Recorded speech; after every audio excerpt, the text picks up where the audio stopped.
인자 주말 지나면 단계적 일상 회복에 접어든다 카지야. 그러다 보니 마음이 좀 들떴던 걸까예. 어제 국내 코로나19 확진자가 2,000명대를 넘어섰습니다. 거기다 이번 주말에 할로윈 데이가 있어가 여러 곳에 사람들이 많이 몰릴 것으로 예상이 되면서 이 코로나 확산세가 더 커지는 건 아닌지 걱정인데 지금 어떤 상황인지 살펴봅시다. 예, 대한가정의학회 코로나19 비상대책위원 동아대학교병원 한성호 교수 전화 연결돼 있습니다. 교수님 안녕하십니까? 안녕하십니까? 예, 안녕하십니까? 어제 코로나19 신규 확진자 수가 다시 2,000명대를 기록을 했습니다. 주말 이후에 그렇죠. 단계적 일상 회복을 앞두고 이게 급증했다는 게 좀 걱정인데 아무래도 좀 긴장을 좀 풀어서일까요? 어떻습니까? 그런 것 같습니다.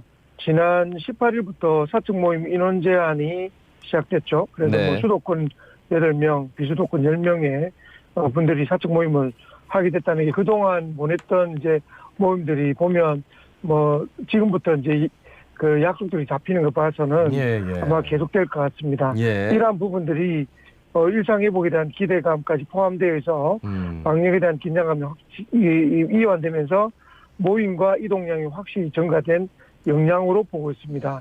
근데 이제 이러한 그 확산세가 줄어드는 것이 아니라 예. 앞으로 더 증가될 확률이 높기 때문에 사실 방역 당국도 증가의 추세를 긴장하면서 보는 것도 사실입니다. 네.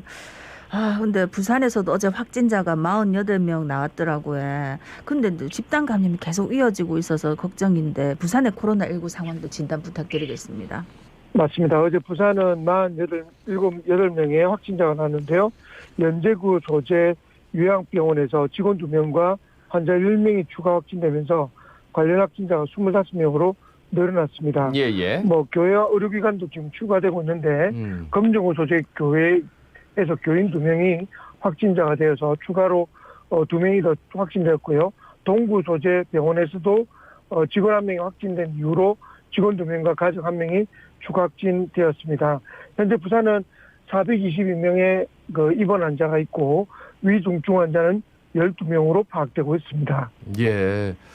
주말에 이제 헬로윈데이 이게 이전에는 우리 유치원 영어 유치원 이런 데 다니는 친구들이나 했던 건데 요즘은 다 그냥 헬로윈데이가 마치 우리나라 행사처럼 맞습니다. 그리고 특히나 또 자꾸 헬로윈데이라고 이렇게 언론에서 얘기를 하니까 그래서 더 막 관심을 가지는 것 같아서 요거 클럽 같은 거 문 열면 아무래도 MZ세대 좀 젊은 친구들 이렇게 막 모이게 되면 또 이게 코로나 확산의 시발점이 되는 것 아닌지 걱정하는 분들이 많더라고요. 어떻게 보세요? 맞습니다. 할로윈데이 지금 청취자 여러분들 중에서 사실은 조금 나이가 있으신 분들은 익숙하지도 않은 그런 어떤 날짜입니다. 근데 이러한 할로윈데이가 MZ세대에서는 정말 파티를 중심으로 한 굉장히 어떤 스트레스를 분출하는 그런 파티나 어떤 대규모 모임이 될 확률이 높은데요. 사실 이번 주말에 서면이나 해운대 등의 클럽뿐만 아니라 MZ세대들이 많이 가는 젊은 세대를 대상으로 한 어떤 이벤트들이 굉장히 많이 준비가 되고 있답니다. 이런 게 이전에 재작년 5월이죠. 그때 여러 행사들을 통해서 굉장히 확산된 것처럼 젊은 세대를 통해서 확산된 소지가 굉장히 높습니다. 특히나 미접종자들이 아직까지 이 MZ세대인 젊은 세대가 많기 때문에 아마 확산의 기로가 될 확률도 높기 때문에 청취하는 여러분들은 특히나 조심해 주시기를 다시 당부드립니다. 그러니까 몇 시간 동안 분장했는데 마스크 왜 쓰냐고 이런 얘기 하더라고. 그렇죠. 좀 답답합니다 지금. 지금 그럴 때가 아니라는 거를 진짜 다시 한번 말씀드리고 싶고.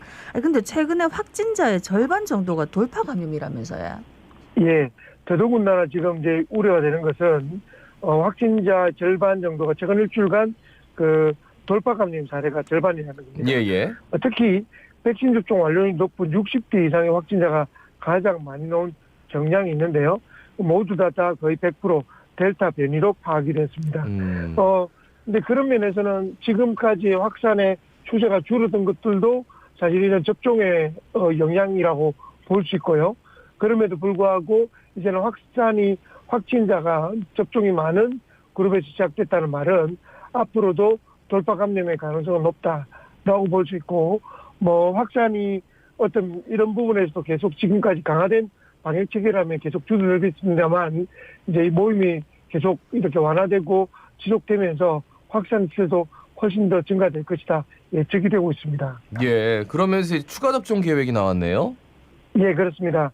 특히 이제 국내에서 50대와 기저질환자, 얀센 백신 접종자에 대한 추가 접종이 계획이 있었는데요. 예, 예. 얀센 백신 같은 경우는 이전에 말씀드린 것처럼 가장 돌파 감염 확산이 높은 그런 백신 접종 완료의 대상자들이고요. 예, 예. 이분들 같은 경우 2개월이 지났다면 mRNA 계열인 화이자나 모더나로 추가 접종을 할 수 있습니다. 50대 연령층이 가장 고위험군에 해당되는 부분이라 그리고 보건의료인, 경찰, 소방, 군인 등 사회 필수 인력은 접종 완료 후 6개월이 지났다면 추가 접종을 시작할 수 있습니다. 10월 28일 8시부터 사진 예약을 진행하고 11월 8일부터 접종할 계획을 가지고 있습니다. 예. 네. 아니 근데 우리 이 시간에도 이 코로나19 예방하기 위해서 환기를 꼭 많이 자주 시켜야 된다 얘기를 했었는데 그 효과가 진짜 대단하다는 연구 결과가 나왔다면서요? 예, 우리 한국건설기술연구원에서 집단 사례별 위험도 평가를 했는데요.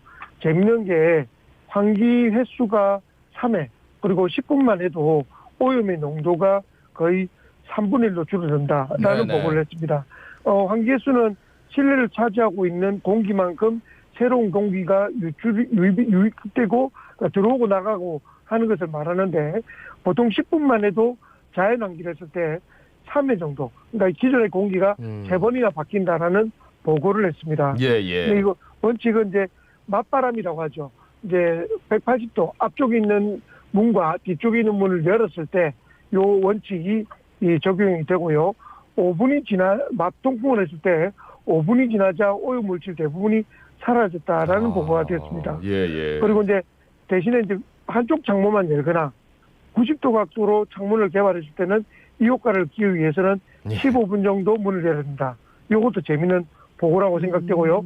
만약에 맞바람이 되지 않는 경우에는 배기팬이라고 하죠. 예, 예. 공기팬을 하거나 그리고 실내 공간에 오염물질 배출되는 주방 후드를 할 때도 비슷한 효과를 가진다라고 보고가 되어 있으니까 이 부분 꼭 기억하셨다가 이 환기가 잘 안 되는 겨울철 10분만 해도 3분의 1 정도 아주 위험도를 낮춘다라는 부분은 재미있는 어떤 결과라고 볼 수 있습니다. 아, 환기가 굉장히 중요하다. 그러니까 얼핏 들으면서 뭐 강제로 할 수는 없겠지만 좀 캠페인식으로 해가지고 식당 같은데 어차피 이제 위드 코로나고 사람들이 많이 네. 방문을 한다면 그런 캠페인 하면 어떨까 싶네요. 한 시간에 한 번씩 아니, 그리고 다 같이 옷 요즘은 입고 문 열기 이렇게. 뭐 냉방을 예. 할 필요 없이 그냥 예. 문만 예. 열어놔도 시원하니까 그러니까. 그 주방 예, 그렇죠. 쪽으로 이어지는 문까지 활짝 열어가지고 예. 그러니까 개방이 되면 될수록 좋다는 거잖아요. 그죠? 그렇습니다.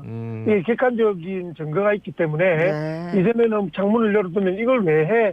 라고 생각하는 부분이 네, 이런 네. 객관적 증거를 토대로 한다면 사실 그렇다면 뭐 이동하는 그 공공 우리 택시나 버스 같은 경우에도 네네. 창문을 열어두는 것도 도움이 되고요. 그리고 식당 같은 경우는 한쪽에 창문만 주기적으로 열고 아니면 계속 지속적으로 열어둔다면 이러한 위험성을 줄여준다는 객관적 증거가 되기 때문에 이런 부분을 좀 기억하셨다가 환기를 자주 하자라는 것들을 캠페인하면 더욱더 좋을 것 같습니다. 예. 이제 월요일입니다. 백신 패스가 일단 계도 기간을 거친 뒤에 이제 시행될 것으로 보이는데, 그럼 백신 패스라는 게 그러니까 지금 당장 백신 패스 써보신 분들도 계실 테고 그렇지 않은 분들도 있을 것 같아서 예. 그냥 그 지금 QR 코드 그거 찍으면은 백신 패스가 자동적으로 되는 거예요? 어떻게 되는 겁니까? 맞습니다. QR 코드를 뭐 예. 네이버나 다음 같은 이런 포털 사이트에 QR 코드를 찍으면 예. 백신 접종이 완료됐다라는 음악 소리까지 들리면서 우리가 보통 되는 시스템들이 되어 있기 때문에 일반적으로 쓰시는 QR 코드로 대신한다고 보시면 되고요. 그리고 이제 질병관리본부에서 하는 그 어플리케이션이 있습니다. 그 어플리케이션으로도 증명될 수 있기 때문에 요 이제 계도 기간 동안에는 음성 확인 서가 필요한 그러니까 접종을 하지 못했던 미접종자의 경우에도 당분간은 이런 검사도 무료로 해서 음성 확인서도 발급받을 수 있는 어플로 발급받을 수 있는 그런 시스템도 개발되고 있는 상황입니다. 그런데 이제 가급적 이런 음성 확인서를 위해서 검사를 하는 경우는 지금까지는 무료인데 예. 앞으로는 유료로 전환을 할 확률이 높습니다. 그렇기 때문에 접종을 혹시 이제 머뭇거리거나 또는 할까 말까를 고민하시는 분들은 가급적 접종을 완료해서 이렇게 간단하게 백신 패스를 발급받는 것도 방법이라 생각됩니다. 네. 부산의 12살에서 15살 코로나19 백신 접종 예약률이 한 20% 정도다 하던데 아무래도 이제 부모들이 아이들이 좀 더 걱정이 되는 면이 있어서 백신 접종 안 하기로 결정한 것 같은데 어떻게 보십니까? 맞습니다. 이 부분은 늘 논란이 있다고 제가 늘 말씀을 드리는데요. 현재까지는 고등학교 1, 2학년에 해당되는 16에서 17살은 백신 예약률이 한 60% 정도입니다. 부산 같은 경우는 5만 1,000명인데 60%에서 10월 5일부터 29일까지 사전 접종 예약을 했고요.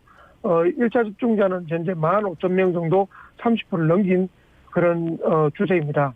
근데 이제 12살부터 15살인 2006년생부터 2009년생 정도가 현재까지는 예약 접종률이 좀 낮습니다. 그렇지만 이제 백신 패스라는 이 부분들이 지금까지는 청소년들이 유예가 되고 있는데 앞으로는 확대될 가능성은 없습니다. 그런 부분들을 고려한다면 앞으로는 청소년들도 아마 좀 더 접종을 할 확률이 훨씬 높아지겠다라고 생각이 됩니다.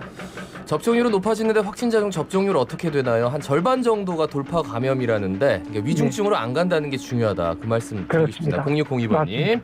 자, 대한가정의학회 코로나19 비상대책위원 동아대학교 병원 한성호 교수였습니다. 네, 고맙습니다.